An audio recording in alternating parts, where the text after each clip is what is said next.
Welcome to my class. नमस्ते student. बच्चों, आज हम कक्षा 9वीं का पाठ्य पुस्तक क्षितिज भाग 1 का अध्ययन करने जा रहे हैं, जिसमें हम चैप्टर नंबर 1 पढ़ रहे हैं, जिसका शीर्षक है दो बैलों की कथा। दो बैलों की कथा इस पाठ का यह सेशन नंबर 8वां है। इसके पहले भागों में परिच्छेदों में हमने पढ़ा था कि जो दोनों बैलों थे, कौन थे? हीरा और मोती। वह गया के घर से भागने के बाद क्या नई नई समस्याओं का उनको सामना करना पड़ रहा था। भले ही गया के घर में थे, भले ही वो परतंत्रता के नाखुशी से वहां पर रह रहे थे, लेकिन उनको उनकी देखभाल भी तो अच्छी तरह से हो रही थी। उनको खाने पीने के लिए भी बहुत सारे समय पर समय कुछ ना कुछ सूखा खाना तो मिल ही रहा था। लेकिन जैसे ही वह बाहर भाग कर आ गए तो उनको नई नई समस्याओं का सामना करना पड़े, सांड से मुकाबला करना पड़ा। उसके बाद कांजा हाउस में पकड़ कर लाया गया। कांजा हाउस में तो उनको खाना पीना छुड़वा दिया गया था। और जब मोती और हीरा के द्वारा दीवार तोड़कर अन्य पशुओं को भगा दिया गया था, उसके बाद तो वो चौकीदार ने उनका तो खाना पीना पूरा बंद कर दिया था। केवल मात्र पानी पर ही वह जीवित थे। और उसके बाद कांजा हाउस के चौकीदारों ने क्या किया, मुंशी ने उनको बेचने के लिए बाहर निकाला था। और उस समय एक दढ़ेल आदमी के द्वारा उनकी नीलामी की जाती है, वह उनको खरीद कर ले जाता है। और समय जब जिस रास्ते से वह दढ़ेल आदमी उनको लेकर जा रहा था, हीरा और मोती को, उन्होंने क्या देखा था कि एक स्थान पर बहुत सारे अन्य प्राणी आराम से मस्त खा रहे थे, चर रहे थे, हरे हरे घास खा रहे थे और अपनी स्वतंत्रता पर वह खुश हो रहे थे। लेकिन उस समय मोती और हीरा सोचते हैं कि कैसे स्वार्थी प्राणी है कि एक वध करने वाला व्यक्ति उनके ही समझाती के दो प्राणियों को उनकी इच्छा के खिलाफ लेकर जा रहे हैं, फिर भी उनको उन पर दया नहीं आती। और इस प्रकार कांजा उसके बाद अब आगे उनके साथ क्या होने वाला है, वो दढ़ेल आदमी उनके साथ क्या करने वाला है, इसका वर्णन हम पाठ के अगले परिच्छेदों में पढ़ते हैं। सहसा दोनों को ऐसा मालूम हुआ कि यह परिचित रहा है। अब देखिए, जिस दढ़ेल व्यक्ति के साथ, आदमी के साथ हीरा और मोती जिस रास्ते से जा रहे थे, उस रास्ते को देखकर उनके मन में कुछ आने लगा। क्या आने लगा कि सहसा अचानक से उनको पता चला कि यह जो रास्ता है वह उनका कुछ जाना पहचाना परिचित रहा रास्ता। हाँ, इसी रास्ते से गया उन्हें ले गया था। वही खेत, वही बाग, वही गांव मिलने लगे। अब देखो, उनको याद आने लगा कि जब उनके वास्तविक मालिक के यहाँ से जब गया उनको अपने गांव लेकर जा रहे थे, तो उस गांव रास्ते पर जो चीजें उनको दिखाई दे रही थी, वही रास्ता, जाना पहचाना रास्ता उनको दिखाई दे रहा था। कि गया जब उनको अपने गांव लेकर जा रहे थे तो वही खेत लगे थे, वही बाग, वही गांव उनको दिखाई देने लगे। प्रतिक्षण उनकी चाल तेज होने लगी। अब देखो, उनके मन में कुछ आने लगा, उत्साह आने लगा। तो जैसे उनको जाना परिचित रास्ता, गांव दिखाई देने लगे, तो उनकी चाल थोड़ी तेज हो गई। सारी थकान, सारी दुर्बलता गायब हो गई। आह, यह लो, अपना ही हार आ गया। यही कुएं, इसी कुएं पर हम पूर चलाने आया करते थे, यही कुआं है। अब देखो, जैसे ही उनको पता चला कि हम अपने जाने पहचाने रास्ते से जा रहे हैं, तो उनकी जितनी भी थकान थी, दुर्बलता थी, वह सारी गायब हो गई। उनके मन में उमंग, उत्साह भरने लगा और वह सोचने लगे, हाँ, अपना ही गांव आ गया है। और वह कुआं जहाँ पर उनका पहला मालिक उनको लेकर आते थे, किसके लिए? इसी कुएं पर हम पूर चलाने आया करते थे, यही कुआं है। अब पूर चलाना, अब देखो, पहले युग में क्या किया करता, अब तो वैज्ञानिक तकनीकी आ गए हैं। पंप के द्वारा हम कुएं में से पानी डायरेक्टली जहां पर हमें जिस खेत में छोड़ना होता है वहां पर हम छोड़ सकते हैं। लेकिन पहले युग में क्या किया जाता था कि कुएं में से पानी निकालकर वह बैलों के पीठ पर एक थैली के द्वारा पीठ पर रखकर वो पानी खेतों में छोड़ दिया जाता था। तो ऐसी उस क्रिया को किया जाता था पूर चलाने। तो उनको याद आने लगा कि उनका मालिक उसी कुएं से दोनों को पूर चलाने के लिए लिया जाया करता था। उन्होंने अपने कुआं, अपना गांव पहचान लिया। मोती ने कहा हमारा घर नगीस आ गया। अब देखो मोती ने जैसे ही कुआं को भी पहचान लिया और कहने लगा कि हमारा घर नजदीक आ गया, नगीस नजदीक आ गया। हीरा बोला भगवान की दया है। अब देखो उन्होंने पहले परिचय में कहा था ना कि भगवान किसी न किसी प्रकार से हमारे सहायता जरूर करेंगे। पहले जब गया के घर पे थे तो उस लड़की ने उनको बंधन से मुक्त करवाया था। अब उनको आशा था कि पता नहीं आगे भी भगवान किसी न किसी रूप से उनकी सहायता करेंगे। मैं तो अब घर भागता हूँ, यह जाने देगा इसे मैं मार गिराता हूँ। अब दोनों को पता चल चुका है कि हम हमारे पुराने मालिक के गांव में आ गए, हमारे पुराने मालिक का घर नजदीक आ रहा है। तो अब सोचते, एक कहता है कि मैं तो अब भाग निकलूंगा, लेकिन दूसरा कहता है कि नहीं, यह तो भागने नहीं देगा। तो मोती कहता है मैं अब इसको मार गिरा दूंगा।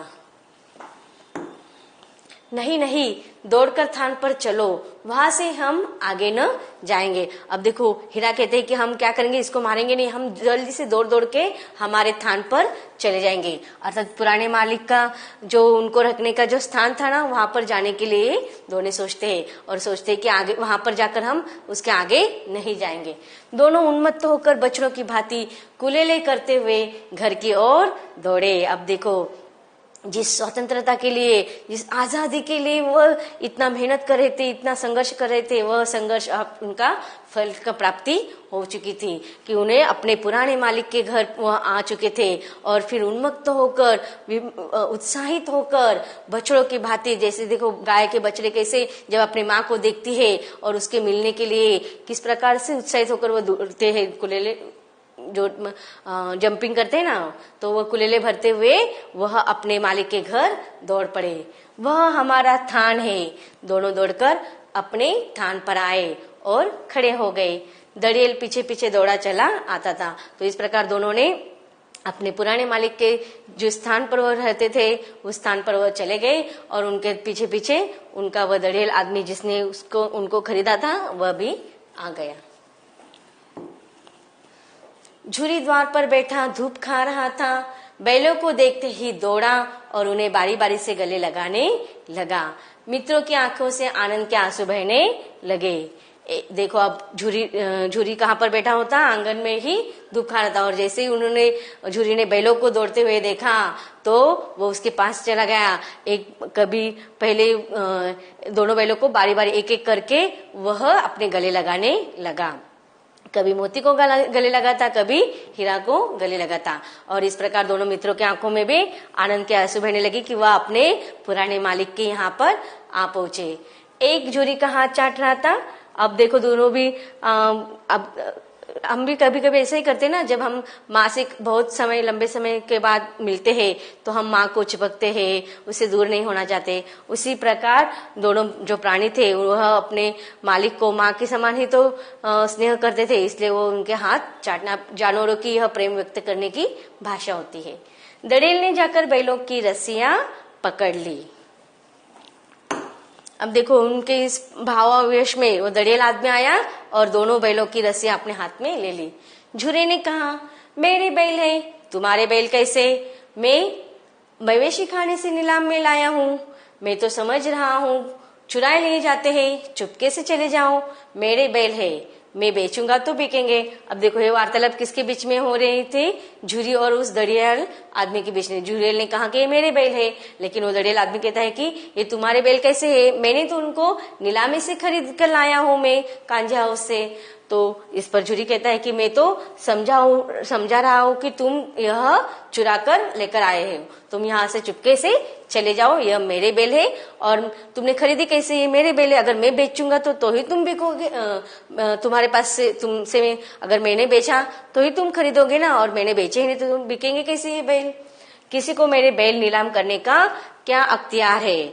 अर्थात वो कहते हैं कि इन बैलों का मालिक मैं हूँ और मैं बैल मेरे है तो मुझे ही बेचने का अधिकार है, किसी और को मैं बैलों को बेचने का अधिकार नहीं दे सकता। अख्तियार, अधिकार, जाकर थाने से रपट कर दूंगा। अब देखो वो दड़ेल आदमी जूरी को क्या कह रहा है कि मैं तुम्हारे विरोध में जाकर पुलिस थाने में जाकर कंप्लेंट लिखवा दूंगा, तकरार लिख दूंगा कि तुमने मेरे बैलों को जबरदस्ती मेरे से ले लिया है। मेरे बैल है, इसका सबूत ये है कि ये मेरे द्वार पर खड़े। अब झुरी कहता है कि ये मेरे बैल है और इसका सबसे बड़ा सबूत ये है कि यह मेरे द्वार पर खड़े हैं। दड़ियल झल्लाकर बैलों को जबरदस्ती पकड़ ले जाने के लिए बढ़ा। उसी वक्त मोती ने सींग चलाया, दड़ियल पीछे हटा। मोती ने पीछा किया, दड़ियल भागा, मोती पीछे दौड़ा। तो इस प्रकार दोनों दोस्त मोती और हीरा अपने वास्तविक मालिक झुरी के पास आ गए थे। और जब दड़ियल आदमी उन पर जोर जबरदस्ती करने लगा तो मोती ने उसको क्या किया, सींग चलाकर उसको वहां से भगा दिया। गांव के बाहर निकल जाने पर वह रुका, पर खड़ा दड़ियल का रास्ता देख रहा था। दड़ियल दूर खड़ा धमकियों दे रहा था, गाली निकाल रहा था, पत्थर फेंक रहा था और मोती विजय की शूर की भांति उसका रास्ता रोके खड़ा था। अब देखो मोती ने भी क्या किया, उसे उस गांव से निकालने के लिए पूरी कोशिश की और इस प्रकार उसे उनके गांव से निकाल दिया। और इस प्रकार एक विजय शूर की भांति वह उसका रास्ता रोककर खड़ा हो गया था और उसको वहां से भगा दिया। गांव के लोग यह तमाशा देखते थे और हंसते थे। जब दड़ियल हारकर चला गया तो मोती अकड़ता हुआ लौटा। हीरा ने कहा, मैं डर रहा था कि कहीं तुम गुस्से में आकर मार न बैठो। अगर वह मुझे पकड़ता तो मैं बेमारी न छोड़ता। अब न आएगा तो दूर से ही खबर लूंगा, देखू कैसे ले जाता है। जो गोली मरवा दे मर जाऊंगा, पर उसके काम तो न आऊंगा।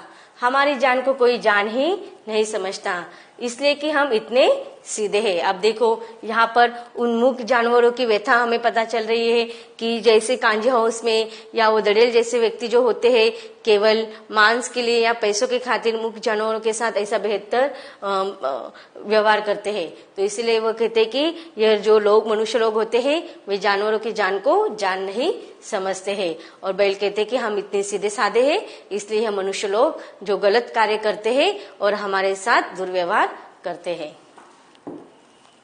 जरा देर में नांदों में खली, भूसा, चोकर और दाना भर दिया गया। अब देखो झुरी के घर में उनका किस प्रकार से स्वागत हुआ इसका वर्णन है। और दोनों मित्र यह खाना खाने लगे। लंबे समय के बाद उनका प्रिय खाना मिल रहा था। झुरी खड़ा दोनों को सहला रहा था और 20 लड़के तमाशा देख रहे थे। सारे गांव में उत्साह सा मालूम होता था। उसी समय मालकिन ने आकर दोनों के माथे चूम ले। अब देखिए किस प्रकार से दोनों बैलों ने अपने आजादी के लिए जो संघर्ष किया था अपने वास्तविक मालिक के पास, वह इतने संघर्ष करने के बाद फिर से लौट आते हैं। देखते हैं कठिन शब्दों का अर्थ। पुर चलाना, चमड़े के बेड़े से थैले में पानी खींचना। नगीच निकट, उन्मत्त, पागल। नीलामी, बोली में सबसे ज्यादा मूल्य देकर खरीदना। अख्तियार, अधिकार। रपट, रिपोर्ट, सूचना।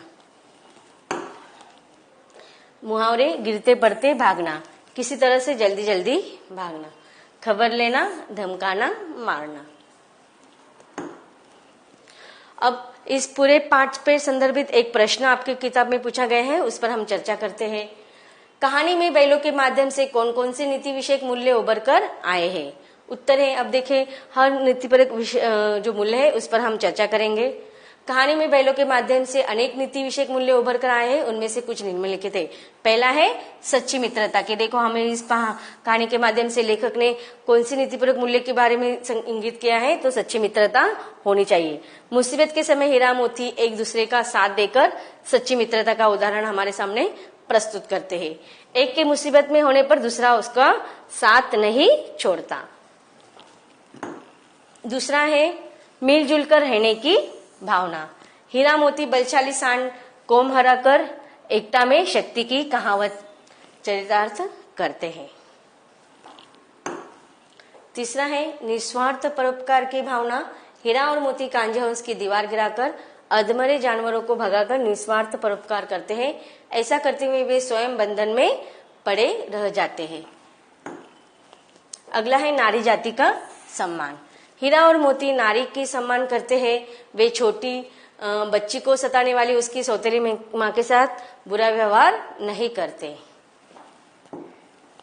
पांचवा है स्वतंत्रता प्रियता। हीरा और मोती गया के घर कांजी हंस तथा बधिक के हाथों में रहते हुए अपनी स्वतंत्रता के लिए संघर्ष करते रहते हैं और इसमें अंततः वह सफल भी हो जाते हैं। अगला है धर्म परायणता। हीरा मोती गया द्वारा पीटे जाने पर उनकी जान नहीं लेते। हीरा से मोती कहता है कि मुझे मारेगा तो मैं भी एक दो को गिरा दूंगा। तब हीरा कहता है कि नहीं, हमारी जाति का यह धर्म नहीं है। तो इस प्रकार हमें अलग अलग परिच्छेदों के द्वारा यह सारे नीति विषयक बातें लेखक इस पाठ के द्वारा हमें सिखाना चाहते हैं। तो बच्चों, इस प्रकार दो बैलों की कथा यह लेखक प्रेमचंद द्वारा लिखी हुई जो स्वतंत्रता पर आधारित निहित कहानी है, यह हमने अच्छे से पढ़ लिया है। इस कहानी का जो बोध है वह हमें सिर्फ अपने स्वतंत्रता के लिए नहीं बल्कि जानवरों की स्वतंत्रता की ओर भी इंगित करता है। तो इस प्रकार यह पाठ यहीं पर खत्म होता है। धन्यवाद।